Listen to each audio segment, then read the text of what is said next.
ધોરણ 11 કોમર્સ અને 11 આર્ટ્સ ની અંદર આની આગળના વિડિયો લેક્ચરના સેશનમાં આપણે એસપીસીસી વિષયની શરૂઆત કરેલી છે. વિષયનું ઇન્ટ્રોડક્શન મેળવી લીધેલું છે અને વિષય આપણો બે ભાગમાં વિભાજિત છે: સેક્રેટરીયલ પ્રેક્ટિસ અને વાણિજ્ય પત્ર વ્યવહાર. એ બંને ભાગમાંથી આપણે પહેલા ભાગનું પહેલું ચેપ્ટર એ લાસ્ટ સેશનમાં શરૂ કરેલું છે. પહેલું ચેપ્ટર પહેલા ભાગનું જે છે માહિતી સંચારનો અર્થ અને તેની પદ્ધતિઓ, એનો આજે આપણે બીજો પાર્ટ ભણવાનો છે, એટલે કે આજે પાર્ટ 2 ધોરણ 11 કોમર્સ અને 11 આર્ટ્સ વિષય એસપીસીસી. અત્યાર સુધી આપણે ભણ્યા માહિતી સંચાર વિશે. કોને કહેવાય માહિતી સંચાર, અથવા તો માહિતી સંચાર એટલે શું? સાદા અર્થમાં, ખૂબ જ સામાન્ય અર્થમાં, સરળ શબ્દોમાં એની વ્યાખ્યા મેળવવી હોય તો સાદા શબ્દોમાં કહી શકાય કે માહિતીની આપ-લે કરવી, અથવા તો માહિતીની લેવડ દેવડ કરવી, અથવા તો માહિતીનું આદાન પ્રદાન કરવું એટલે માહિતી સંચાર. આ સાદી વ્યાખ્યા છે, સરળ અર્થમાં, સરળ શબ્દોમાં. ટૂંકમાં કોઈ પણ માહિતી, કોઈ પણ બાબતને, કોઈ પણ ઉદ્ભવેલા વિચારો, લાગણીઓ કે અભિવ્યક્તિઓને એક વ્યક્તિ પાસેથી અન્ય વ્યક્તિ પાસે પહોંચાડવું એને કહેવાય માહિતી સંચાર. એનાથી વધારે ટૂંકમાં કહેવું હોય તો માહિતીની લેવડ દેવડ એટલે કે માહિતીની આપ-લે એટલે માહિતી સંચાર. હવે આ માહિતી સંચાર એ માત્ર કરવા ખાતર કરવામાં આવતી કોઈ સામાન્ય પ્રવૃત્તિ નથી. આપણે શીખી કે કોઈ સાદી પ્રવૃત્તિ નથી, સામાન્ય પ્રવૃત્તિ નથી કે જેને માત્ર કરવા ખાતર આપણે આગળ આવી ગયા, એમાં આગળ વધી ગયા, પરંતુ માનવ જીવનની અનિવાર્ય જરૂરિયાત પણ છે. દરેક માનવી માટે માહિતી સંચાર અનિવાર્ય છે. દરેક માનવીના જીવનમાં માહિતી સંચાર એ ફરજિયાત છે. એટલે માનવ જીવનના દરેક ક્ષેત્રમાં માહિતી સંચારની જરૂર છે. કઈ રીતે? આપણે ઉદાહરણ દ્વારા સમજીએ. કોઈ પણ વ્યક્તિ હોય, કોઈ પણ ઉંમરનો હોય, સ્ત્રી હોય કે પુરુષ હોય કે બાળક હોય કે વૃદ્ધ હોય, એને જ્યારે પોતાના મનમાં કોઈ વિચાર ઉદ્ભવે, કોઈ વાત ઉદ્ભવે, કોઈ અભિવ્યક્તિઓ કે લાગણીઓ ઉદ્ભવે, ત્યારે એને બીજા સુધી પહોંચાડવાની જરૂરિયાત પડતી હોય છે. અને આ બીજા સુધી પહોંચાડવું એને જ કહેવાય માહિતી સંચાર. કોઈ પણ વ્યક્તિ એ માનવ જીવન એકલો અટુલો જીવી શકતો નથી. એકલવાયુ જીવન જીવી શકતો નથી. હંમેશા એને બીજા અન્ય વ્યક્તિઓ કે વ્યક્તિઓના જૂથ સાથે સંપર્કમાં રહેવાની જરૂરિયાત ઊભી થાય છે. પછી સામે આના કુટુંબીજનો હોય તોય ભલે, મિત્રો, સગા સંબંધીઓ કે સ્નેહીજનો હોય કે પાડોશીઓ હોય તો પણ ભલે. ટૂંકમાં એક વ્યક્તિને માનવ જીવન પસાર કરવા માટે, માનવ જીવન જીવવા માટે એ વિચારોની આપ-લેની, માહિતીની આપ-લેની, વિચારોના આદાન પ્રદાનની કે લેવડ દેવડની જરૂરિયાત પડતી હોય છે. અને આ જે આદાન પ્રદાન થાય અથવા તો આ જે લેવડ દેવડ થાય એને જ કહેવાય આપણે માહિતી સંચાર. હવે માહિતી સંચાર એ દ્વિમાર્ગી પ્રક્રિયા છે. બે માર્ગી, દ્વિમાર્ગી, એક પક્ષીય નથી અથવા તો એક માર્ગી પ્રક્રિયા નથી. બે પક્ષકારો છે એમાં. એટલે કહેવામાં આવે છે કે માહિતી સંચાર એ દ્વિમાર્ગી પ્રક્રિયા છે. એટલે કે એક વ્યક્તિ પાસેથી માહિતી બીજા વ્યક્તિ કે વ્યક્તિઓના જૂથ સુધી જાય, સામે એ લોકોનો જે કંઈ રિપ્લાય કે જવાબ આવે વળી પાછો પહેલા વ્યક્તિને મળે. આ રીતે બે પક્ષકારો દ્વારા ચાલતી, પરસ્પર સમાંતર રીતે ચાલતી પ્રક્રિયા છે માહિતી સંચાર. એટલે એ દ્વિમાર્ગી પ્રક્રિયા છે, એક માર્ગીય નથી.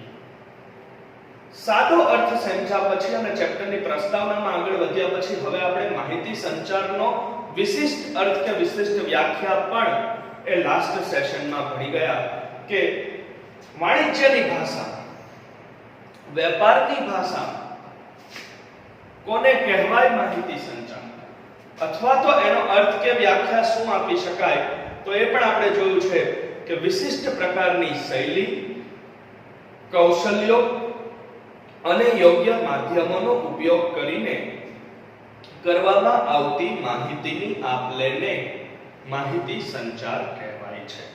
ફરીથી ત્રણ બાબતો ઉપર વિશેષ ભાર આપવાનો છે. નંબર 1, વિશિષ્ટ પ્રકારની શૈલી. શૈલી એટલે પદ્ધતિ, રીતભાત, મેથડ્સ, ટેકનિક્સ, કોઈ પણ શબ્દ વાપરી શકાય. રીતભાત,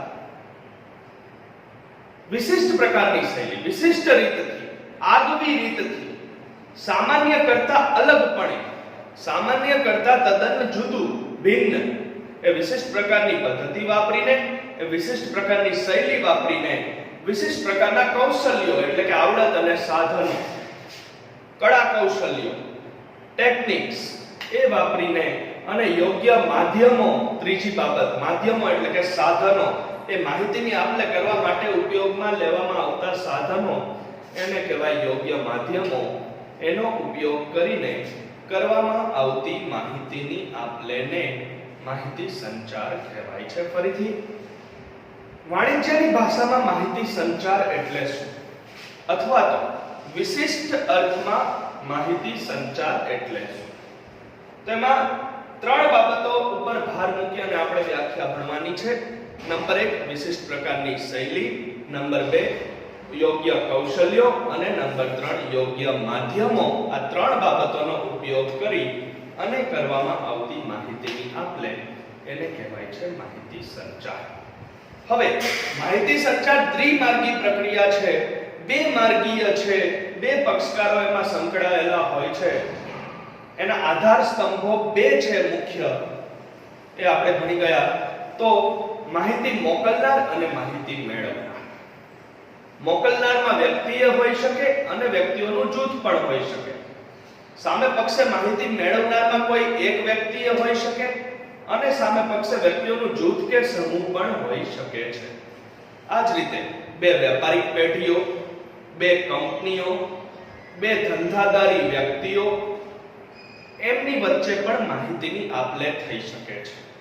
અને માહિતી સંચારની પ્રક્રિયા માનવ જીવનના દરેક ક્ષેત્રોમાં અસ્તિત્વ ધરાવે છે. માનવ જીવનનું કોઈ પણ ક્ષેત્ર એમાંથી બાકાત નથી. માનવ જીવનના કોઈ ક્ષેત્રમાં માહિતી સંચારની જરૂર નથી એવું બનતું નથી. દરેક ક્ષેત્રોમાં માહિતી સંચારની જરૂરિયાત ઉદ્ભવે છે. પછી ગમે તે ક્ષેત્ર હોય, સામાજિક ક્ષેત્ર હોય, શૈક્ષણિક ક્ષેત્ર હોય, સાંસ્કૃતિક ક્ષેત્ર હોય કે સાહિત્યનું ક્ષેત્ર હોય, દરેક ક્ષેત્રે એ માહિતી સંચાર જરૂરી, અનિવાર્ય અને ફરજિયાત છે. સામાજિક ક્ષેત્રે આપણા સંબંધો જાળવવા માટે અને નવા સંબંધો બનાવવા માટે, સગા સંબંધીઓ સાથે, મિત્રો સાથે, ત્યાર પછી કુટુંબીજનો અને સ્નેહીજનો સાથે, વિદેશમાં વસતા આપણા સ્નેહીજનો અને કુટુંબીઓ સાથે સંપર્કમાં રહેવા, આપણે જે કંઈ વાતચીત કે માહિતીની આપ-લે કરીએ છીએ એ સામાજિક ક્ષેત્રે માહિતી સંચારની જરૂરિયાતનું ઉદાહરણ છે. શૈક્ષણિક ક્ષેત્રે અત્યારે આપણે ઈ-લર્નિંગના માધ્યમથી, ઈ-લર્નિંગ પ્રોગ્રામના માધ્યમથી, એ સંસ્થા દ્વારા કમ્પ્યુટર અને ઇન્ટરનેટના માધ્યમથી, YouTube ચેનલ દ્વારા જે અભ્યાસ કરીએ છીએ એ શૈક્ષણિક ક્ષેત્રે માહિતી સંચારની જરૂરિયાત દર્શાવે છે. એમાં પણ બંને પક્ષકારો છે. અહીંથી એક વ્યક્તિ માહિતીની લેવડ દેવડ કરે છે, સામે બીજા પક્ષકારો એને સાંભળે છે અને એના પ્રત્યુત્તરમાં એ પોતાના જવાબો મોકલે છે. તો એ પણ એ શૈક્ષણિક ક્ષેત્રે પણ માહિતીની જરૂરિયાત, માહિતી સંચારની જરૂરિયાત દર્શાવે છે. સાહિત્યના ક્ષેત્રમાં કવિઓ અને લેખકો પણ પોતાની પંક્તિઓ, કાવ્યો, ગઝલો, નવલકથાઓ કે પુસ્તકો સ્વરૂપમાં શબ્દો વડે કે વાક્યો વડે માહિતીની આપ-લે કરે છે અને પુસ્તકના સ્વરૂપમાં લોકો સમક્ષ મૂકે છે. તો એ પણ સાહિત્યના ક્ષેત્રમાં પણ માહિતી સંચારની જરૂરિયાત દર્શાવે છે. અને રાજકીય ક્ષેત્રે કોઈ પણ પક્ષના રાજકીય નેતાઓ ચૂંટણીના સમય દરમિયાન જ્યારે પ્રજા સાથે ભાષણો, રેલીઓ, સભા અને સરઘસો યોજે છે અને પોતાના વિચારો અને માહિતીનું આદાન પ્રદાન કરે છે, તો એ રાજકીય ક્ષેત્રમાં પણ માહિતી સંચારની જરૂરિયાત દર્શાવે છે. માનવ જીવનનું કોઈ પણ ક્ષેત્ર એ માહિતી સંચારથી બાકાત નથી. એમાં માહિતી સંચારની જરૂર નહીં પડે એવું બનતું નથી. બીજું એક સાદું આપણે રોજબરોજના સામાન્ય જીવનનું ઉદાહરણ લઈએ તો આપણે કોઈ પણ ચીજ વસ્તુ, માલ સામાન કે સેવાની ખરીદી કરવા માટે જ્યારે બજારમાં જઈએ છીએ, કોઈ પણ દુકાનદારની દુકાને ગ્રાહક તરીકે જઈએ છીએ, તો આપણે ત્યાં પહોંચી અને એમને જો મૂંગા મોઢે ઊભા રહીએ તો એ દુકાનદારને ખ્યાલ આવતો નથી કે આપણે શેના માટે આવ્યા છે, શું જોઈએ છે આપણે, અથવા તો કઈ ચીજ વસ્તુ કે માલ સામાન કે સેવાની જરૂરિયાત છે તે. એના માટે આપણે સ્પષ્ટ શબ્દોમાં બોલીને કે ઈશારાથી કે અન્ય કોઈ રીતે આપણે દુકાનદારને સમજાવવું પડશે, કહેવું પડશે કે આપણે શું જોઈએ છે. તો એ વેપારી અને ગ્રાહક વચ્ચે પણ માહિતીની આપ-લે થાય, અને વેપારિક ક્ષેત્રમાં પણ વાણિજ્યક માહિતી સંચાર કહેવાય છે. તો અહીંયા આપણે ધોરણ 11 માં અને ધોરણ 12 માં વાણિજ્યક પત્ર વ્યવહાર ભણવાનું છે. સાદા માહિતી સંચાર અને વાણિજ્યક માહિતી સંચાર બંનેમાં તફાવત છે, ખૂબ મોટો ફેર છે. સામાન્ય બાબતો માટે જે માહિતી સંચાર કરવામાં આવે છે આથી અલગ બાબત છે. આપણે આપણા સગા સંબંધીઓ, મિત્રો કે શિક્ષકો સાથે જે માહિતીની આપ-લે કરીએ છીએ એ સામાન્ય માહિતી સંચાર છે. અહીંયા આપણે ભણવાનું છે વાણિજ્યક માહિતી સંચારના સંદર્ભ, વેપાર ધંધાના સંદર્ભમાં, ઉદ્યોગોના સંદર્ભમાં, વાણિજ્યના સંદર્ભમાં માહિતી સંચાર કોને કહેવાય અને વાણિજ્યક પત્ર વ્યવહાર કઈ રીતે થાય એ આપણે સમજવાનું છે. એ પહેલા આપણે માહિતી સંચાર શબ્દનો ઇતિહાસ જોઈએ. તો માહિતી સંચાર શબ્દ કઈ રીતે બન્યો અથવા કઈ રીતે ઉદ્ભવ્યો? તો માહિતી સંચાર શબ્દને અંગ્રેજીમાં કોમ્યુનિકેશન કહેવાય છે. COMMUNICATION, કોમ્યુનિકેશન જેનો ઉચ્ચાર થાય. કોમ્યુનિકેશન એટલે જ ગુજરાતીમાં માહિતી સંચાર. હવે આ કોમ્યુનિકેશન શબ્દ એ મૂળ લેટિન ભાષામાંથી ઉદ્ભવેલો શબ્દ છે. વિશ્વની જુદી જુદી ભાષાઓમાંથી એ લેટિન ભાષામાંથી ઉદ્ભવેલો શબ્દ છે કોમ્યુનિકેશન. અને લેટિન ભાષાના મૂળ શબ્દ કોમ્યુનિકેર ઉપરથી, કોમ્યુનિકેર, COMMUNICARE, એ કોમ્યુનિકેર શબ્દ ઉપરથી એ અંગ્રેજીમાં કોમ્યુનિકેશન બન્યું છે, જેનો અર્થ થાય છે માહિતી સંચાર. તો સામાન્ય માહિતી સંચારની બાબતમાં નહીં પડતા આપણે વાણિજ્યક માહિતી સંચારનો હવે પછીના ચેપ્ટરમાં વિગતવાર અભ્યાસ કરવાનો છે. તો સૌથી પહેલા આપણે જોશું વાણિજ્યક માહિતી સંચાર કોને કહેવાય, એનો અર્થ અથવા તો વ્યાખ્યા. વાણિજ્યની ભાષામાં એનો અર્થ તો કે જ્યારે માહિતી સંચારની પ્રક્રિયાનો ઉપયોગ વાણિજ્યક હેતુ માટે કરવામાં આવે તો તેને વાણિજ્યક માહિતી સંચાર કહેવાય છે. જ્યારે માહિતી સંચારની પ્રક્રિયાનો ઉપયોગ વેપારના હેતુ માટે કરવામાં આવે, વેપાર ધંધાની કોઈ પણ બાબતો માટે કરવામાં આવે, વાણિજ્યક હેતુ માટે એનો ઉપયોગ કરવામાં આવે તો એ પ્રક્રિયાને વાણિજ્યક માહિતી સંચાર કહેવાય છે. સામાન્ય બાબતો માટે નહીં, સામાન્ય હાઈ હેલો કરવા માટે નહીં, સામાન્ય ખબર અંતર પૂછવા માટે નહીં, પણ વેપાર ધંધાના કારણોસર, વેપાર ધંધા અને ઉદ્યોગો માટે, દાખલા તરીકે કોઈ માલ સામાનના ભાવની પૂછપરછ કરવાની હોય, કોઈ માલ સામાનનો ઓર્ડર આપવાનો હોય, બેંક સાથે કોઈ બાબતે પત્ર વ્યવહાર કરવાનો હોય કે વીમા કંપનીની સેવા મેળવવા વીમા કંપનીઓ સાથે કોઈ પત્ર વ્યવહાર કરવાનો હોય, તો એવા સંજોગોમાં જે માહિતીનું આદાન પ્રદાન થાય છે તેને વાણિજ્યક માહિતી સંચાર કહેવાય છે. ક્યાંય એમાં સામાન્ય વાતચીતની વાત નથી, ક્યાંય એમાં સામાન્ય માહિતીની લેવડ દેવડ નથી કે સામાન્ય માહિતીની આપ-લે નથી. માત્ર ને માત્ર પ્યોર અને પ્યોર એમાં વેપાર ધંધાનો હેતુ છે, વાણિજ્યક હેતુ છે.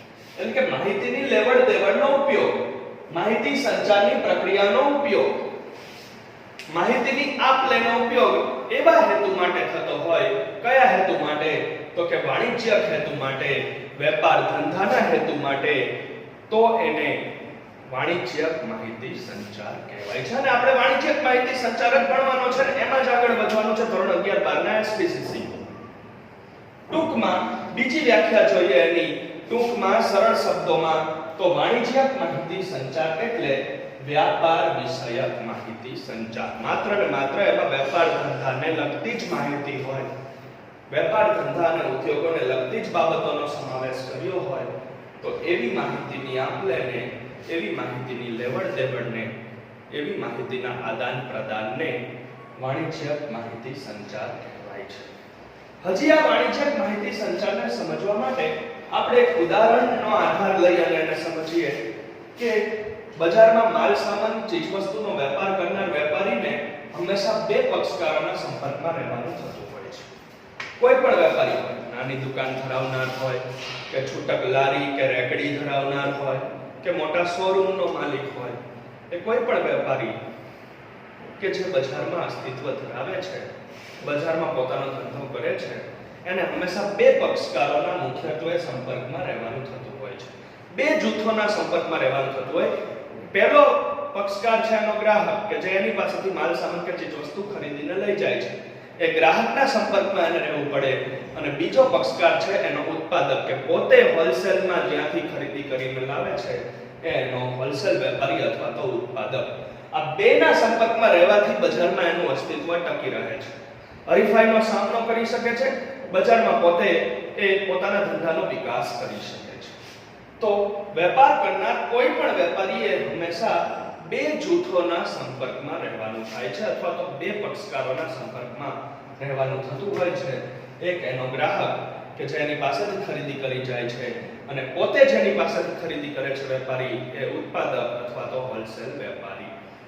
હવે આ બંને સાથે સંપર્કમાં રહેવા માટેનું મહત્વનું, અગત્યનું અને સૌથી સસ્તું અને સરળ સાધન અથવા તો સરળ માધ્યમ છે એ છે પત્ર વ્યવહાર. વૈજ્ઞાનિક શોધખોળોનો યુગ છે, આધુનિક ટેકનોલોજીનો યુગ છે, 21મી સદીનો સમયગાળો છે.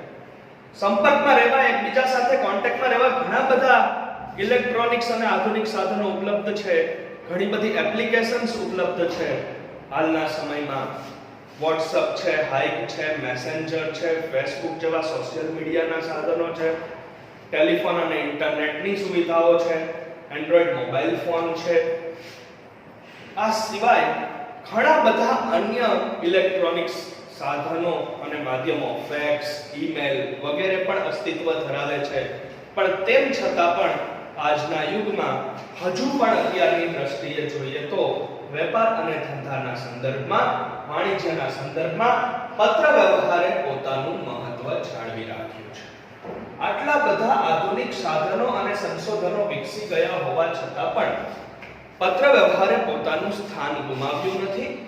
પત્ર વ્યવહાર આજે પણ એટલું જ લોકપ્રિય માધ્યમ છે, એટલું જ સરળ અને સસ્તું સાધન છે કે જેનો વેપાર ધંધામાં ભરપૂર ઉપયોગ કરવામાં આવે છે.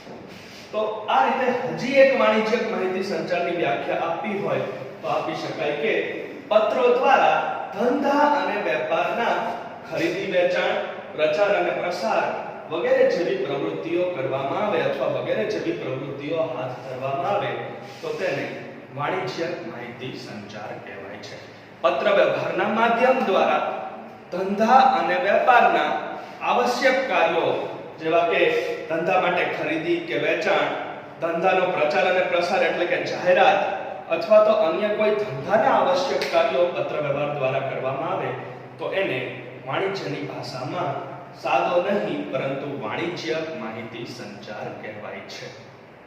હવે પછીના સેશનમાં આપણે માહિતી સંચારની આખી પ્રક્રિયાની આકૃતિ સહિત વિગતવાર સમજણ મેળવવાની છે.